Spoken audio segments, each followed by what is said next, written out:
नमस्कार। माली समाचार हिंदी में आपका स्वागत है। मैं दिनेश माली। संविधान निर्माण में ब्राह्मणों का अहम योगदान। जस्टिस दीक्षित बोले, मसौदा समिति में थे 3 सदस्य। जस्टिस दीक्षित ने कहा कि संविधान का मसौदा समिति के 7 सदस्यों में से 3 अल्लादी कृष्णस्वामी अय्यर, एन गोपाल स्वामी अयंगर और बीएन राव ब्राह्मण थे। ब्राह्मणों पर अपना रुख स्पष्ट करते हुए कहा कि इस शब्द को जाति के बजाय वर्ण से जोड़ा जाना चाहिए। आइए जानते हैं विस्तार से। कर्नाटक हाईकोर्ट के जज कृष्ण एस दीक्षित ने संविधान निर्माता डॉक्टर बी.आर. आम्बेडकर के एक कथन का हवाला देते हुए संविधान निर्माण में ब्राह्मणों के योगदान का उल्लेख किया है।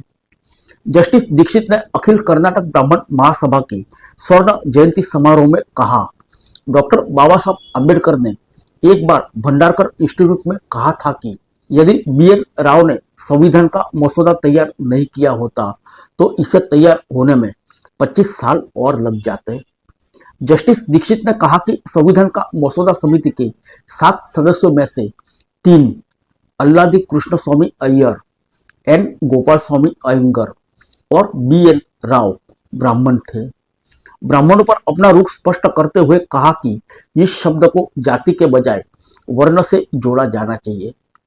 वेदों का वर्गीकरण करने वाले वेद व्यास मछुआरे के पुत्र थे और रामायण लिखने वाले महर्षि वाल्मीकि अनुसूचित जनजाति में से थे।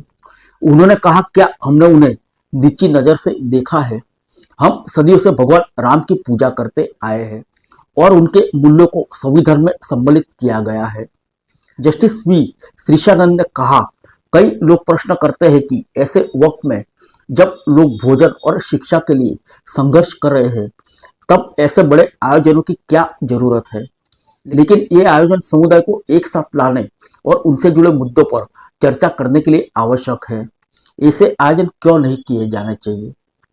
फिर मिलेंगे अगले बुलेटिन में अन्य किसी खबर के साथ। तब तक के लिए इजाजत दीजिए। नमस्कार।